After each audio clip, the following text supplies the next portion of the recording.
You think I won't do it? The voice came from behind Luther's right ear. Young, male, shaking around the edges. Luther didn't turn. He could feel the gun 9mm, cold metal against his temple. You think I'm playing, old man? Ink crawled up the kid's neck. Some kind of wolf, teeth bared. Luther said nothing. His pulse stayed even, 60 beats per minute, same as Kandahar, same as that night in Korangal, with a compound fracture eating through his leg. The barrel pressed harder. I said, "I heard you." Luther's voice came out quiet, not scared quiet, the other kind. The kid's hand trembled now. Luther had seen it before. The ones who yelled always shook. The quiet ones did the work. They always forget, he thought. The quietest man in the room has seen the most blood. It wasn't pride, just pattern recognition. Luther's hand found his coffee cup. Still warm, he raised it slow. Drank. Not defiance. Habit. If today was the day, at least the coffee was good. The kid opened his mouth to say something else. When the beast corners its prey, it always forgets one thing. Silence is not weakness. Welcome to JusticeSoul. If you believe true strength lies in restraint, not violence, please subscribe now to join our journey. The story of the quiet guardian begins 3 days earlier. Luther woke. But waking up wasn't a simple act. It was a negotiation. Pain was the first thing to greet him. A familiar heavy blanket draped over his body. It started in the left knee, a sharp, grinding ache where the cartilage had worn away to nothing. Then, it traveled to the deep, jagged scar on his right shoulder, a souvenir from a mortar shell in '71 that still throbbed whenever it rained.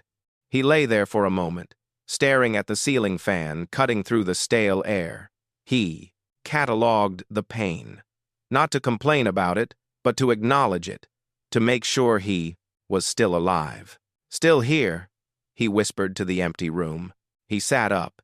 The bed springs groaned, mirroring his own joints. 5:30 a.m. The apartment was silent. Too silent. He dressed slowly. This was a ritual, too. He pulled on his socks, wincing as he bent his knee. He looked at his legs in the dim light. They were maps of violence. Burn scars on the calf. Puncture wounds on the thigh. History, written in flesh. He covered them with the uniform trousers. Cheap polyester. Scratchy. A uniform that commanded zero respect. He buttoned the shirt, frayed at the collar. Black boots, resoled 3 times. Before leaving, Luther stopped at the small table by the door.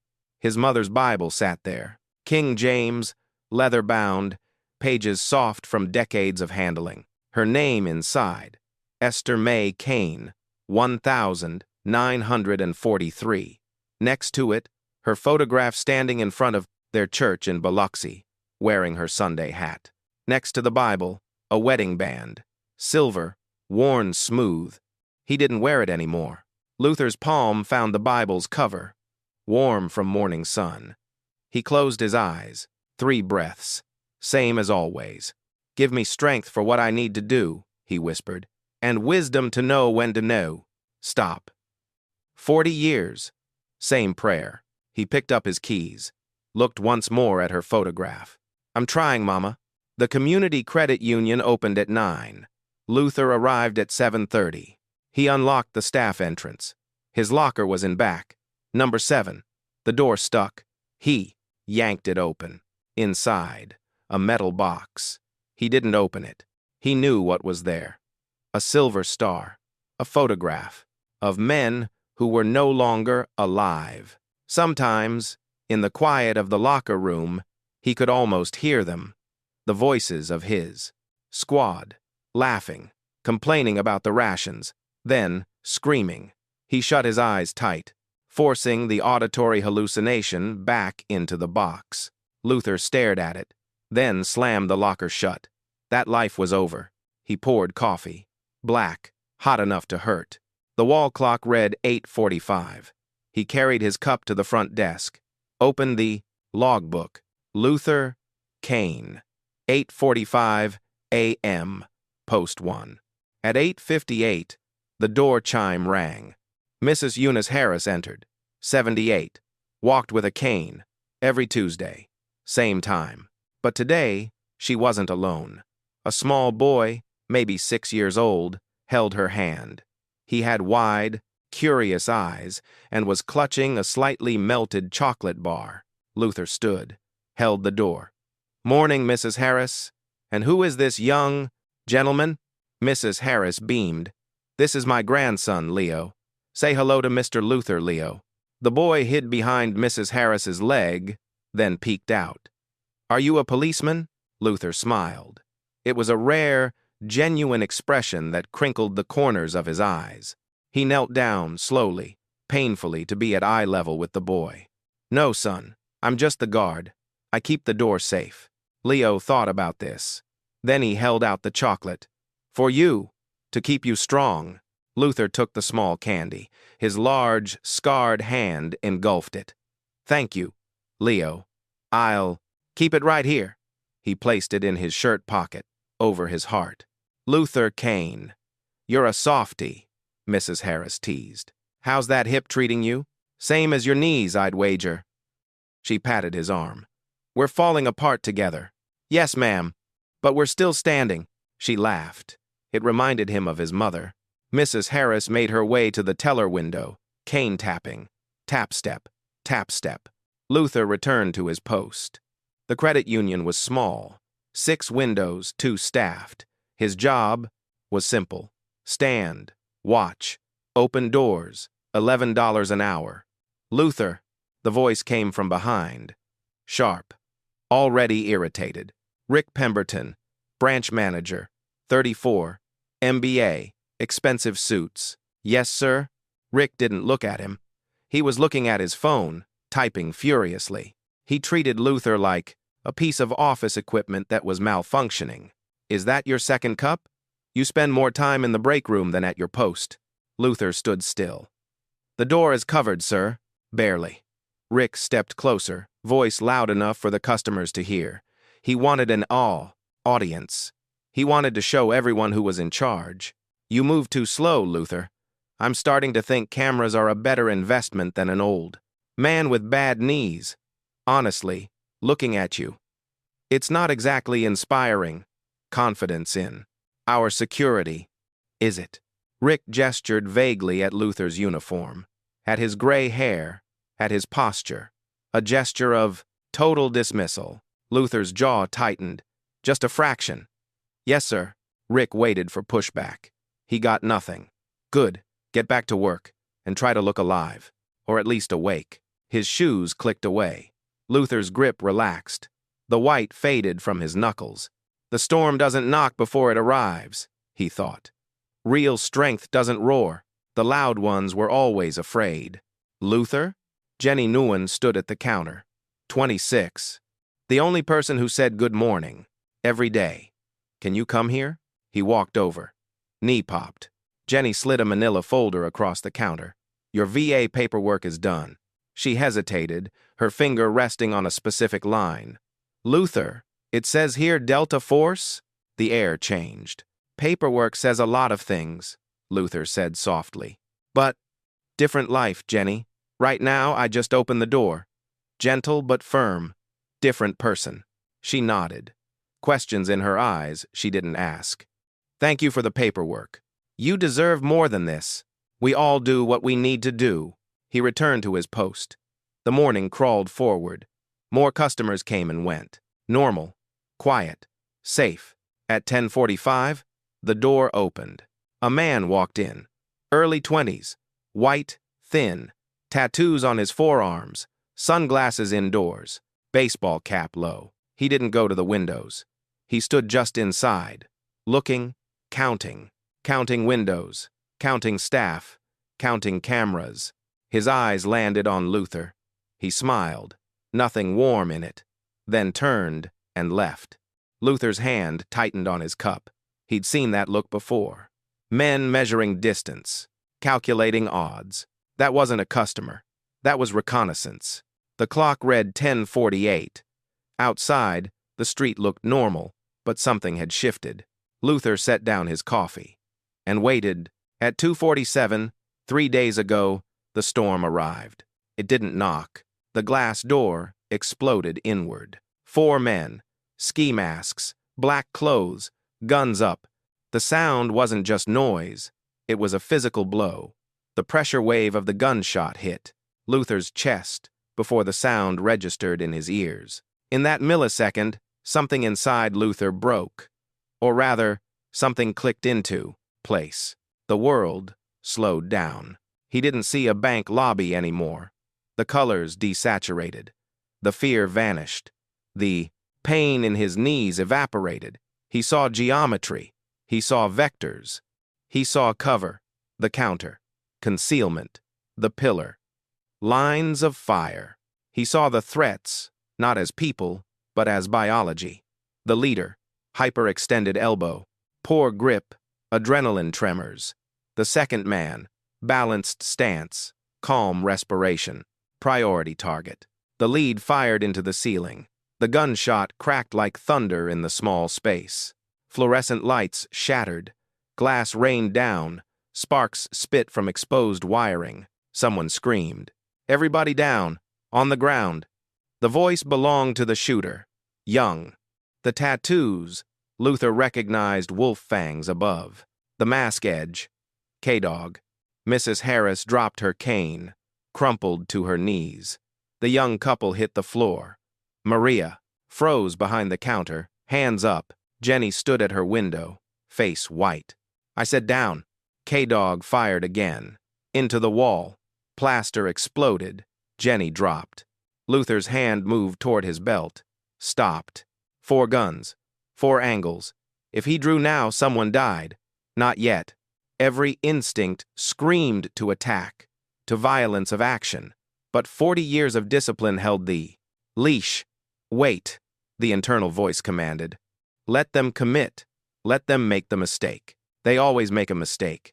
Luther's knees bent, slow, like an old man struggling. His hand found the counter edge. He lowered himself behind it. Out of sight, his coffee cup sat on the counter above him, rattling as boots pounded tile. The surface rippled. Luther reached up, placed his palm over the rim. It stopped shaking. His breathing slowed. 4 counts in, hold. 4 counts out. Heart rate dropped, 80 to 60. Assessment. 4 targets. Lead, K-Dog. Tweaker, erratic, dangerous. Second man, prison. Build, calm. The real threat, 2 followers, all handguns, no rifles. Good, silent alarm.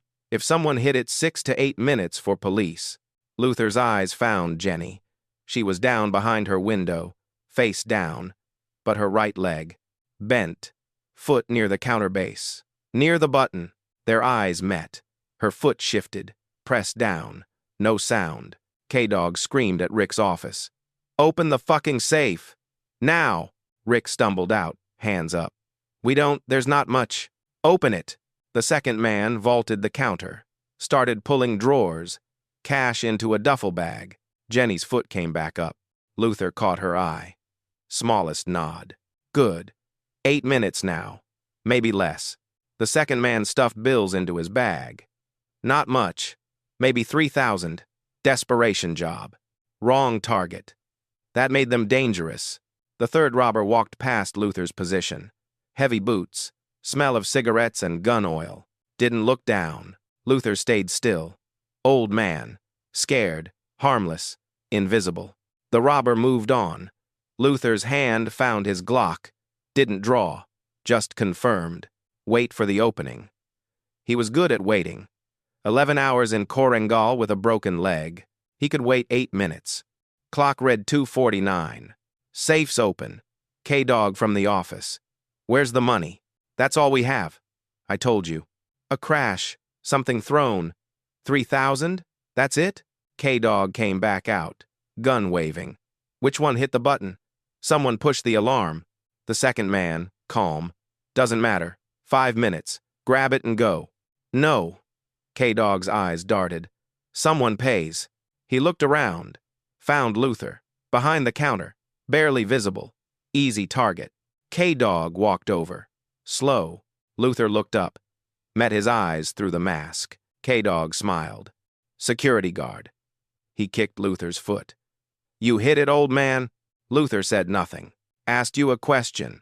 The gun came up, pointed at Luther's head. Cold metal. Wrong finger placement on the trigger. Amateur. But amateurs killed people too. K-Dog leaned closer. Think I won't do it? The barrel pressed against Luther's temple. The timeline collapsed. Back to the beginning. Same cold metal, same choice. Live or die. Luther's hand found his coffee cup, still warm. He raised it, slow. K-Dog's eyes tracked the movement, confused, angry. Luther brought the cup to his lips. Drank! Steam curled between them. K-Dog's hand trembled. You think I'm playing? I heard you. Luther's voice came out quiet. The second man called from the counter. K, we're done. Let's move. K-Dog didn't turn. His eyes stayed locked on Luther. Old man thinks he's tough. Let's see. He grabbed Luther's collar, yanked him up. K-Dog shoved him toward the center of the lobby. On your knees. Luther looked at Jenny. She was watching, terrified. He looked at Mrs. Harris. At Maria. At Rick. All of them looking at him, waiting to see what the old man would do. Luther's knees bent, and he knelt. The second man zipped the bag. We're done. Let's move. K-Dog didn't move, his eyes locked on Luther. The silence bothered him. No begging, no shaking. Luther's coffee cup sat on the floor beside the counter. K-Dog kicked it hard. The cup flew across the room, shattering against the wall. Coffee sprayed across white tile. You think you're special, old man? Luther said nothing. K-Dog grabbed the front of Luther's uniform, yanked him close. I asked you a question. Luther met his eyes. Steady, unblinking. That made it worse. K-Dog shoved him backward. Luther stumbled but didn't fall. K-Dog reached up, grabbed Luther's security cap, ripped it off his head, threw it across the lobby. Luther's jaw tightened. Just for a second. K-Dog saw it, smiled. There we go. Got some fight in you after all. He raised his gun, pointed it at Luther's face. On your knees. The room went silent. Jenny gasped. Luther looked at K-Dog, past the tattoos, past the gun, past the mask. He saw a scared kid pretending to be dangerous, but pretending could still kill. Luther's knees began to bend. Then K-Dog leaned in close, his voice loud enough for the whole room. You hear me? Boy? The word landed like a punch. Everything stopped. The air in Luther's lungs turned to fire. 60 years collapsed into a single moment. Mississippi, 1,956. Heat rising in waves, dust sticking to skin. 12-year-old Luther holding his father's hand. A white man bumped them.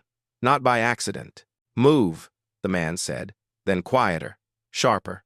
Boy. Luther felt his father's hand twitch. He looked up. He saw the shame. He saw the rage pressed flat under years of survival. His father stepped off the sidewalk, into the gutter, mud covering his polished shoes. Yes, sir, his father said. Eyes down. That wound never healed. It just waited. And now, K-Dog tore it open. That same rage rose now, but it wasn't impotent anymore. It was ancient, primal, deadly. Inside Luther's mind, the beast woke up. It roared. Break him. Snap the radius bone. Drive the nose cartilage into the brain. Do it. Do it for your father. Every muscle in Luther's body coiled tight. His hand, the one that had broken necks in Kandahar, that had killed silently in the dark, clenched into a fist. I can end him. 4 seconds. Pivot. Strike the wrist. Crush the throat. Done. The beast inside woke up. Hungry. Ready. Do it. End him. He deserves it. Then, his mother's voice, clear as Sunday morning. Vengeance is mine, saith the Lord. The words cut through the rage like a knife through water. Be still, my son. Luther's breathing slowed. 100 beats. 90. 80. Not yet, he told the beast. Not for this. Not today. He chose. Luther's knees touched the cold tile floor, but he put them there himself. His choice, his discipline. K-Dog expected tears, expected begging. Instead, Luther knelt like a man at prayer, back straight, shoulders square, head up.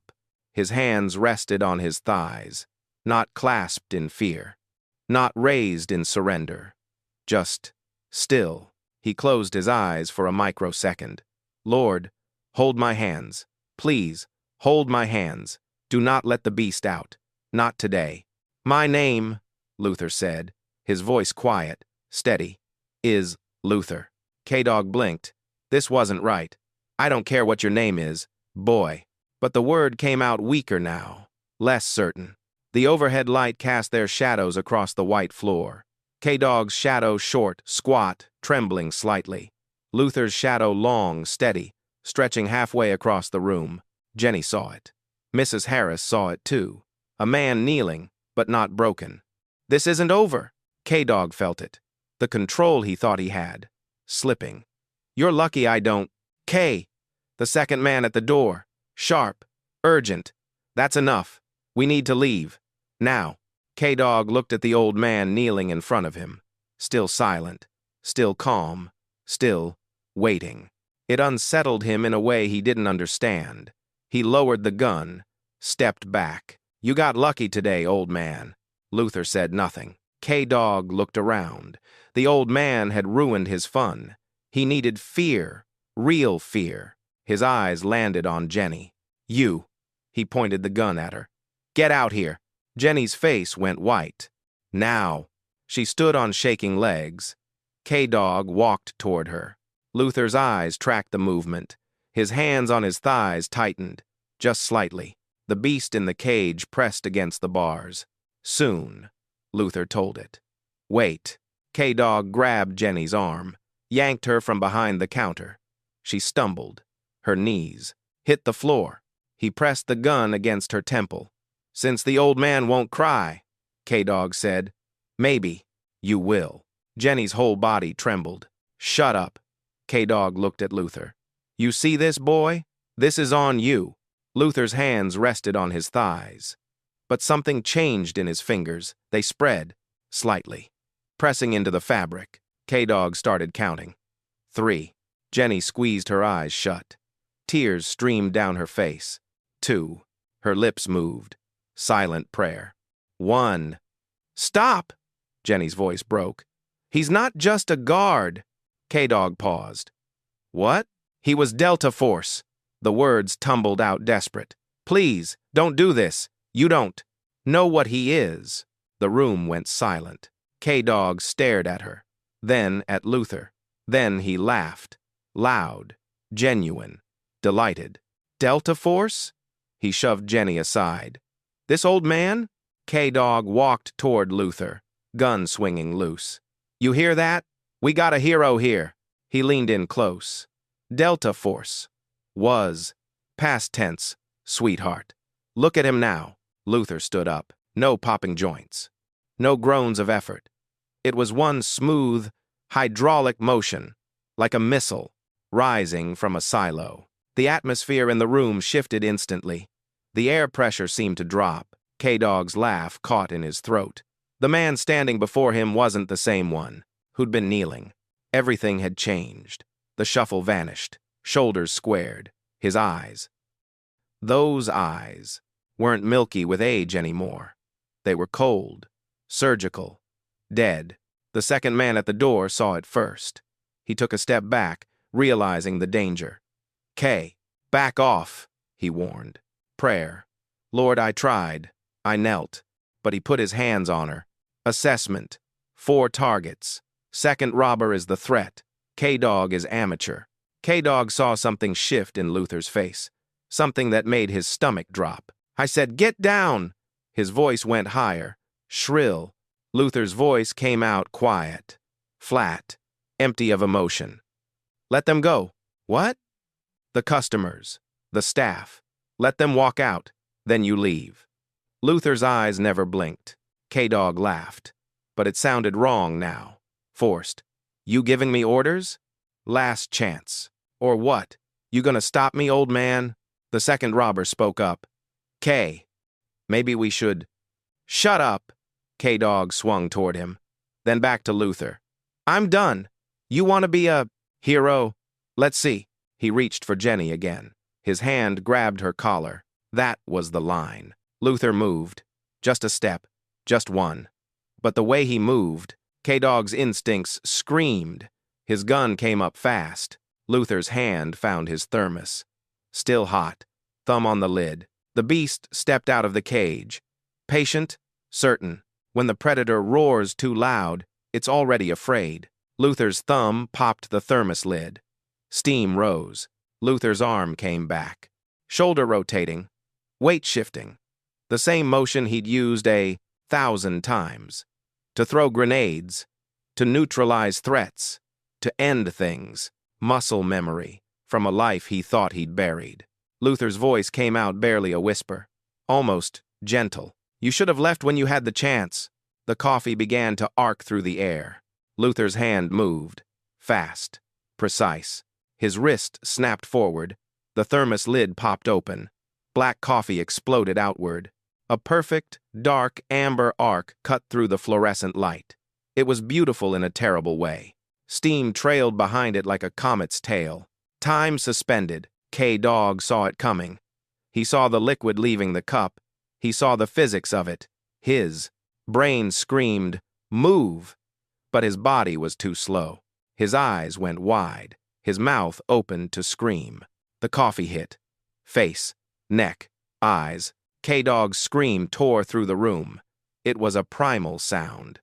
Hands flew to his face, clawing at the burning skin. The gun swung wild, pointed at the ceiling. Luther was already moving. His bad knee didn't matter anymore. The arthritis vanished. The pain meant nothing. He moved like water, like shadow, like the man he used to be. 3 steps closed the distance. This wasn't a bar fight. This was geometry. This was anatomy. Luther's left hand shot out. He didn't grab the gun. He grabbed the wrist controlling the cross. Gun.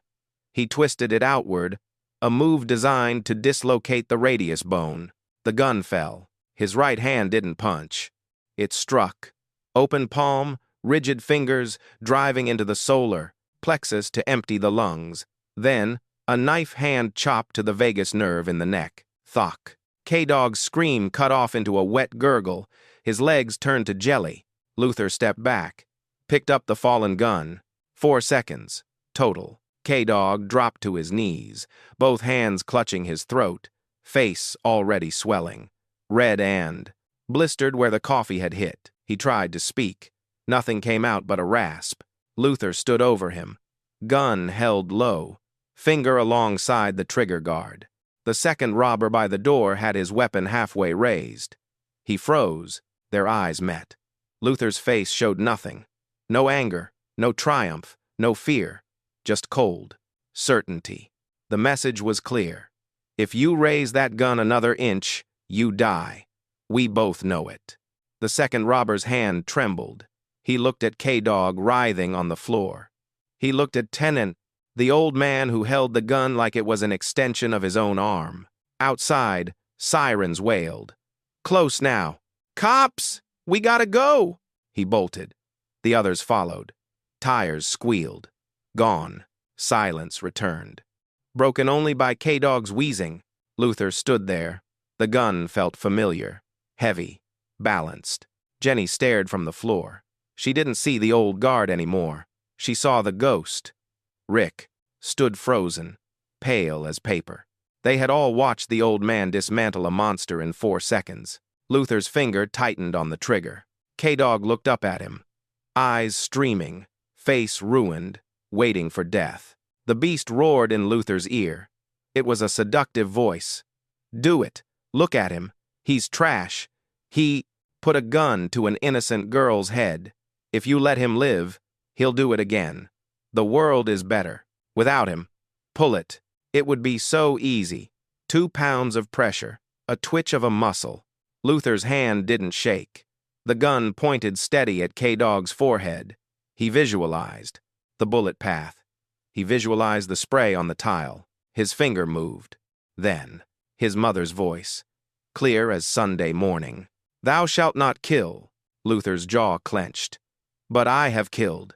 Many times. I'm good at it. Vengeance is mine, saith the Lord. He called me boy. He hurt people. This is justice. This is righteous. Vengeance is mine." The internal struggle was physical. Sweat beaded on Luther's forehead. He was fighting a war inside his own soul. Not yours. Mine. Luther's finger trembled. The first time tonight. Not from fear. From the weight of choosing. Mercy. When everything screamed for blood. K-Dog whimpered. A broken sound. Still just a kid. Stupid. Cruel. Lost. But a kid. The gun wavered. Just slightly. "He'll do this again. You're saving lives by taking his. Maybe. But that's not your call to make. Not anymore. Be still, my son." Luther's breathing hitched. His hand shook now. Really shook. This was harder than pulling. The trigger. So much harder. "Luther." Jenny's voice. Soft. "Luther." No. Not a plea. A reminder of who he was trying to be. Outside, glass shattered. Police breaking through. Seconds left. The gun lowered. Inch by inch. His whole arm trembling from the effort. K-Dog collapsed forward. Sobbing. Alive. Luther stood there. Gun at his side. His body shaking as adrenaline crashed. He'd done it. Chosen faith over instinct. He leaned down. Close to K-Dog's ear. "I told you," Luther whispered. "The storm never knocks." K-Dog shuddered. The doors burst open. "Drop the weapon." "Hands up." Luther set the gun down. Gentle. Raised his hands. Knelt. Officers rushed him. Cuffed him. Forced him flat. He didn't resist. His eyes found Jenny across the room. She nodded through tears. "Thank you." Luther closed his eyes. He'd kept the beast caged. Barely. But he'd done it. Paramedics rushed to K-Dog. "Severe burns. Crushed larynx. Move now." They loaded him onto a stretcher. K-Dog's eyes found Luther one last time. Not hatred. Just recognition. He'd looked death in the face. And death had chosen mercy. An officer removed Luther's cuffs. "You're the guard?" "Yes, sir." "You saved them." Luther shook his head. "I just didn't kill him." He stood. His knee screamed. The adrenaline gone. He limped to his post, found his cap, dusted it off, put it back on.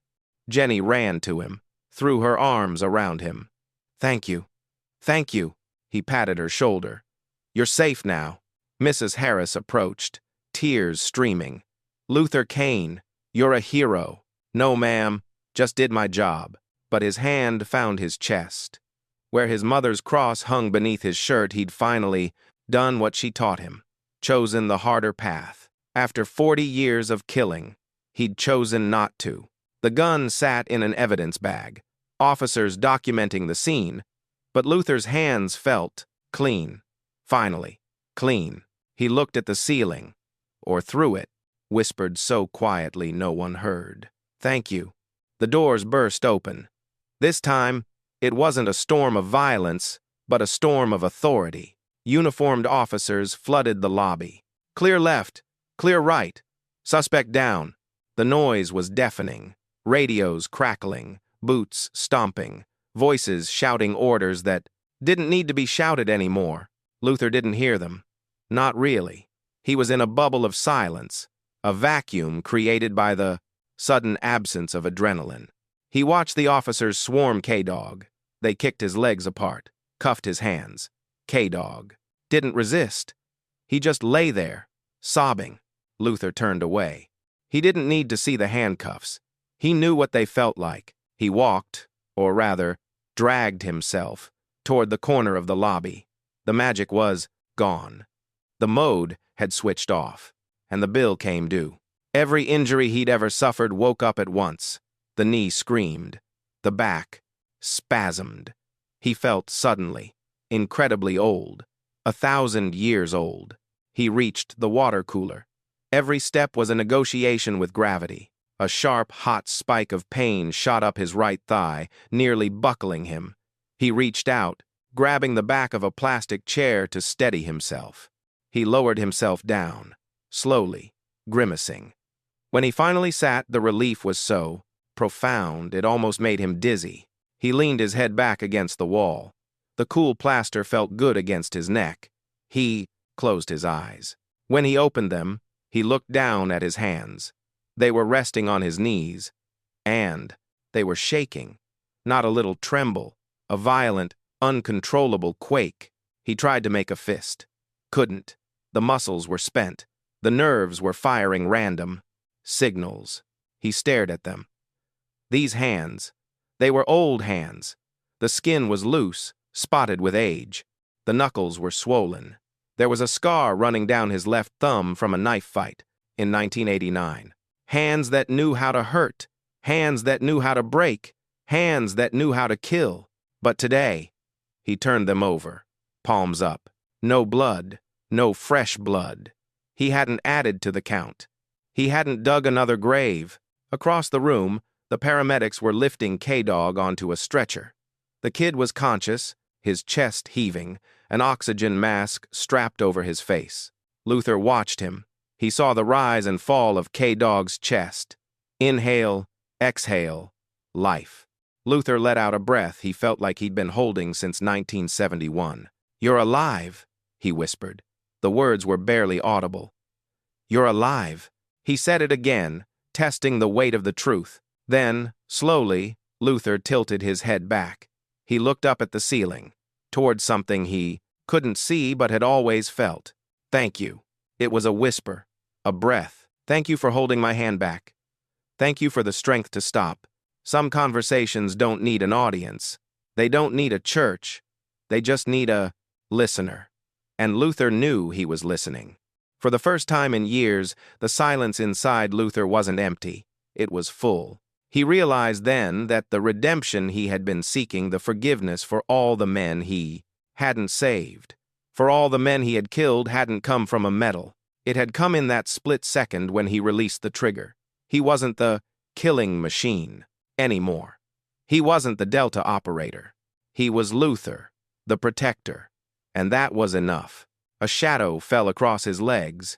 He lowered his gaze. Jenny stood there. Her face was streaked with mascara. Her hair was a mess. She was still, trembling. She didn't say anything. She didn't ask if he was okay. She just pulled up a chair and sat down, next to him, close, shoulders touching. She reached out and took his shaking hand in hers. Her hand was small, soft, warm. She squeezed his rough, scarred fingers. Luther looked at her. He saw the terror fading from her eyes, replaced by something else. Gratitude, connection. "I'm okay, Jenny," he said, his voice raspy. "I know," she whispered, but she didn't let go. They sat there in the corner, the old soldier and the young woman, anchored to each other in the wreckage. Outside, the red and blue lights of the police cruisers pulsed against the glass. But in their corner, there was only quiet and gratitude. The heavy glass doors, finally unlocked by the police override, swung open again. This time, a man in a charcoal gray suit walked in. He didn't rush, didn't shout. He moved with the unhurried authority of someone who knew people made space for him. Police Chief Miller. He surveyed the room with eyes that missed nothing. Shattered glass, coffee stains on the wall, yellow tape, EMTs. Rick, the manager, saw him and scrambled over. Chief Miller," Rick stammered. It was chaos. I tried to keep everyone calm, but Miller didn't even slow down. He walked right past Rick as if the man were a potted plant. He walked straight toward the corner where Luther sat with Jenny. Miller knew the file. He'd seen Luther's name years ago when a federal liaison had floated it past him. Former Special Operations, highly decorated, lives in your jurisdiction. He stopped in front of Luther. Luther saw the shoes first, polished leather, then the suit, then the face. He recognized something too, the posture of command, the weight of responsibility. Luther tried to stand. Instinct. Respect for rank refused to die. He pushed himself up, but his knee buckled immediately. Miller's hand shot out, caught his elbow, held him steady. "Stay seated, Sergeant," Miller said quietly. His tone wasn't a request. It wasn't an order, either. It was something in between. A fellow soldier's consideration. Luther nodded, sinking back into the chair. "Chief." Miller's gaze flicked to the shattered thermos on the floor, the scorched path of coffee on the wall, the scuff marks where a struggle had taken place. "My officers told me what happened," Miller said. 4 armed men, high on adrenaline and stupidity. Neutralized in under 10 seconds once you engaged. No casualties. No shots fired by security. Luther rubbed his aching knee. "They were amateurs, sir. Sloppy." "Maybe," Miller said. "But you're not." His eyes drifted to Luther's chest. The top button of Luther's uniform shirt had come undone at some point. Beneath the cheap polyester, resting against his dark skin, was a simple wooden cross on a leather cord. It rested next to his plastic security badge. Fake gold letters that said Luther Kane, Security. Badge was his job. The cross was his soul. Miller looked at both. Recognition flickered in his eyes. Not necessarily of faith, but of conviction. He straightened his posture, squared his shoulders. Slowly, formally, right there in the middle of the shattered lobby, Police Chief Miller raised his hand. He saluted. Not a casual nod. Not a half-hearted gesture. A sharp, crisp salute. Held for a 2 count. The room seemed to stop. The young patrol officers watched, confusion clearing into understanding. The customers stared. Rick watched from a few steps away, his mouth hanging open. The arrogance that had propped him up all year drained out, replaced by something he hadn't had to feel in a long time. Shame. He realized in a slow, painful way that he'd been giving orders to a lion while thinking he was a house cat. Luther's back straightened. The pain in his knee faded for a second. Instinct took over, cutting through modesty. He returned the salute. Slow, dignified, a gesture between warriors. "We'll need a statement," Miller said, dropping his hand. "But not tonight. You've done enough for one day. Go home. Rest." "Thank you, sir." Miller turned, then paused. Leaned in a touch closer. "One question, Luther." "Yes." "Sir?" "The kid. The leader." Miller's voice dropped. "You had his gun. You had the training. You had every legal justification to put him down. Some of my guys would be writing you a commendation if you had. Why didn't you finish it?" Luther's fingers moved to the cross at his chest. He rolled the wooden edges between thumb and forefinger, grounding himself. "He was just a lost child, Chief," Luther said softly. "Just a boy who lost his way." He looked up, held Miller's gaze. "And I'm done digging graves. I've dug enough for 2 lifetimes." Miller studied him for a long moment. In that space, there was no rank, just 2 men who'd seen too many funerals. "Good night, Luther," Miller said finally. "Good night, Chief." Miller turned away, barking orders at his officers to clear the scene. Jenny squeezed Luther's hand one last time. "Come on," she said softly, standing. "Let's get you home." He let her help him up, let her shoulder take some of his weight on the way to the door. He'd carried others into helicopters, into ambulances, into graves. Tonight, someone carried him. 1 week later, the morning sun hit the glass doors of the Community Credit Union. It was a bright, crisp Tuesday. Luther walked in. 7:30 a.m., sharp. His uniform was pressed. The creases were razor sharp. His boots were polished to a mirror shine. But something was different. He wasn't shuffling. He walked with a slight limp, but his head was up. His shoulders were back. "Morning, Luther." Maria waved from the counter. She was smiling. A real, genuine smile. "Morning, Maria," Luther replied. His voice was stronger. He walked to the break room. Rick was there, standing by the machine. He froze when he saw Luther enter. For a second, the old tension filled the room. The memory of insults. Rick looked at Luther. He looked at the scar on Luther's neck. He looked at the quiet strength in the old man's posture. Then, Rick stepped back. He gestured to the pot he had just brewed. Fresh pot, Luther, Rick said. His voice was humble, hesitant. I made it strong, the way you like it. He picked up a ceramic mug, not the styrofoam cups Luther usually had to use, and poured it full. He handed it to Luther with both hands. A gesture of offering, of apology. Thank you, Rick, Luther said. He took the cup. He didn't need to say anything else. The forgiveness was in the acceptance. Luther walked out to his post. The lobby was quiet. Dust motes danced in the shafts of sunlight. He sat down at the security desk.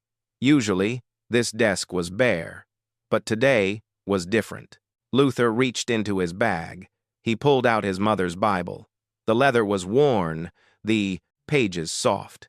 For 7 months, he'd kept it at home, a private source of strength. Today, he laid it on the desk, right next to the visitor log. In plain sight, he didn't preach. He just let it be there, a part of who he was, integrated, whole, no longer hiding his faith, just as he was no longer hiding his strength. He took a sip of the coffee. It was good, strong. He opened the Bible to the page he'd marked with a ribbon. Romans 12:21. Be not overcome of evil, but overcome evil with good.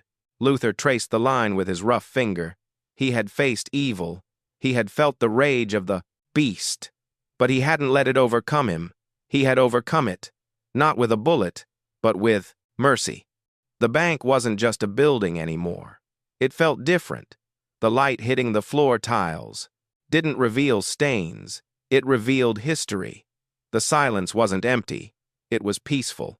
Luther closed the book. He rested his hand on the cover. He looked out the window. The street was waking up. The world was the same. But Luther was not. The storm had passed, and the house was still standing. He took a deep breath. Peace, he whispered. It wasn't a wish anymore. It was a fact. Finally, peace. They say the storm doesn't knock, and that's true. Trouble will find you, whether you look for it or not. But those who have faith, we don't fear the rain. We don't fear the thunder, because we know who walks with us through it. And we know that the strongest hand is the one that chooses not to strike. True strength is knowing when not to pull the trigger. In a world full of noise, be the quiet guardian. If Luther's story touched your heart, share it with someone who needs hope today. And subscribe for more stories of JusticeSoul.